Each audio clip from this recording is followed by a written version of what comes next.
In my very first NFL game, I completed my first pass to Hall of Fame running back Marshall Faulk. I threw a touchdown in that same game to Marvin Harrison, who will be inducted into the Hall of Fame this August. The quarterback for our opponent, the Miami Dolphins, was, after my dad, my favorite player, Hall of Famer Dan Marino, who on the first third down of the game completed a 25-yard skinny post, and it was the damnedest throw I'd ever seen. Later, I completed the pass to tight end Marcus Pollard down the middle, and somebody hit me really hard, and after I got up, I told myself, I know I can play in this league. Later in that struggling season, we played in and lost to Baltimore. It was the first time that the Colts had returned to Baltimore since they had moved back in 1984. We didn't exactly get a warm reception that day. Fans were screaming at me, and I kept thinking, hey, I was only 8 years old then. Get off of my back. I had met him once before, but when the game was over, I had a chance to shake Johnny Unitas' hand. He told me, Peyton, you stay at it. I'm pulling for you. Well, I have stayed at it. I've stayed at it for 18 years.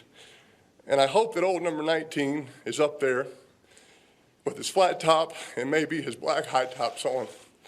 And I hope he knows that I have stayed at it, and maybe he's even a little proud of me. There's just something about 18 years. 18 is a good number. And today I retire from pro football. I want to thank the people of New Orleans and South Louisiana. New Orleans is my hometown.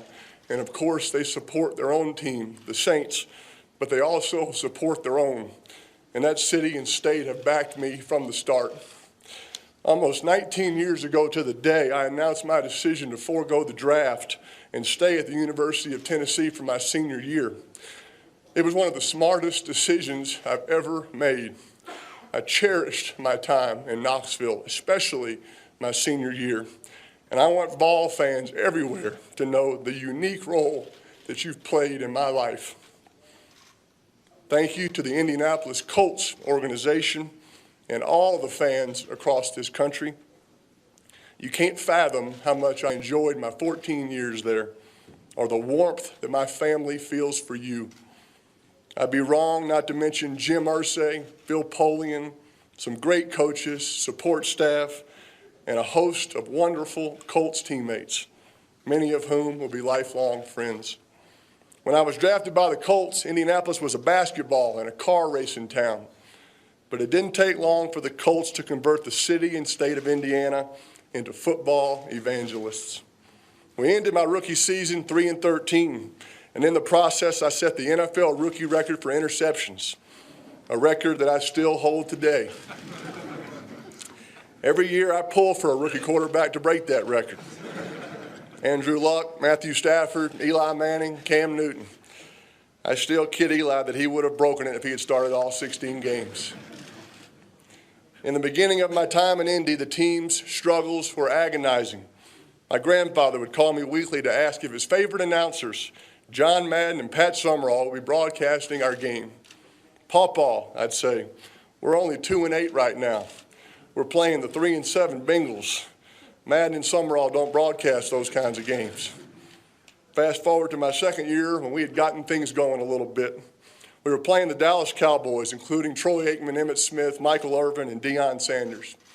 I called Pawpaw. Guess what? Madden and Summerall are broadcasting the game. He said, I can't believe it. He was elated. He was very proud. And we beat the Cowboys that week. And we let the world know that the Colts had arrived. Make no mistake about it. We were coming.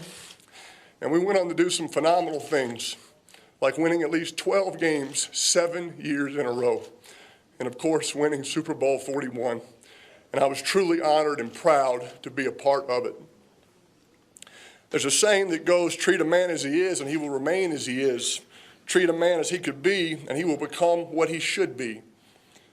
When I visited Denver 4 years ago, if John Elway had sat me down and said, Peyton, here's what we're going to do. We're going to win over 50 games, win 4 straight division championships, lose only 3 division games in 4 years, and none will be on the road. We'll beat the Patriots in 2 championship games. You're going to win NFL Comeback Player of the Year, another MVP. Your offense will set single-season passing records. You'll break a couple more all-time records, and we'll go to a couple of Super Bowls. I think I would have taken that deal. John, you did tell me that, didn't you? Grateful is the word that comes to my mind when thinking of the Denver Broncos. I want to thank Pat Bowlen and his family, Joe Ellis, John Elway, John Fox, Gary Kubiak, and their staffs, and all the support people in this great organization. To all of my Denver teammates, thank you for what you've done for this old quarterback. And of course, my gratitude to the Broncos fans everywhere.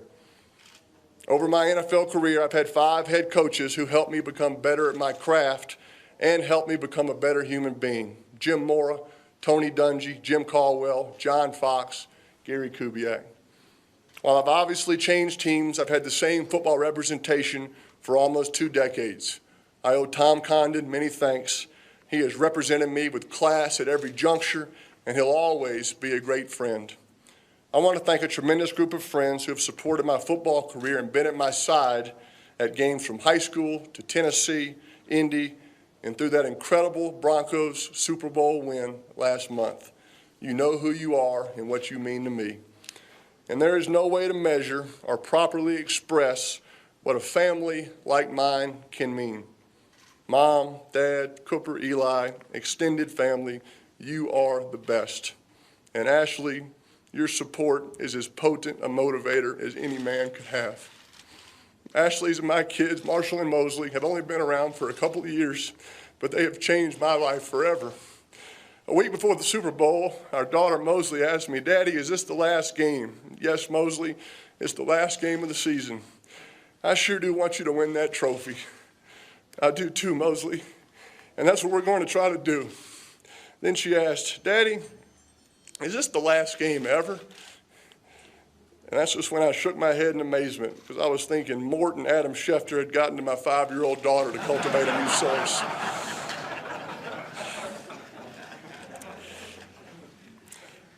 When someone thoroughly exhausts an experience, they can't help but revere it. I revere football. I love the game.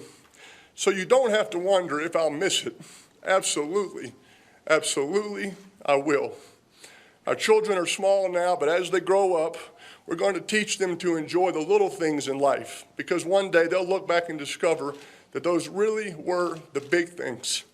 So here are the seemingly little things that when I look into my rearview mirror have grown much bigger. I'm going to miss a steak dinner at St. Elmo's in Indianapolis after a win. My battles with players named Lynch, Lewis, Thomas, Bruschi, Fletcher, Dawkins, Sayal, Urlacher, Palomalu, Harrison, Woodson, and Reed. And with coaches like Fisher, Ryan, Belichick, Kiffin, Phillips, Rivera, LeBeau, Cornell, Capers, Lewis, the late Jim Johnson, and so many more. I always felt like I was kind of playing against that middle linebacker or that safety or that defensive coach. I'll miss figuring out blitzes with Jeff Saturday, Reggie sitting on top of the bench next to me, and perfecting a fake handoff to Edgerrin James. I'll miss Demaryius Thomas telling me that he loved me and thanking me for coming to Denver after every touchdown I threw to him. I'll miss putting in a play with Tom Moore and Adam Gase that ends in a touchdown on Sunday. On Fridays, I'll miss picking out the game balls with my equipment guys. And talking football with the broadcast crews before the game, and afterwards I'll miss recapping the game with my dad and checking to see if the Giants won and calling Eli as we're both on our team buses. I miss that handshake with Tom Brady, and I miss the plane rides after a big win with 53 teammates standing in the aisles, laughing and celebrating during the whole flight. I miss playing in front of so many great fans, both at home and on the road. And I'll even miss the Patriot fans in Foxborough.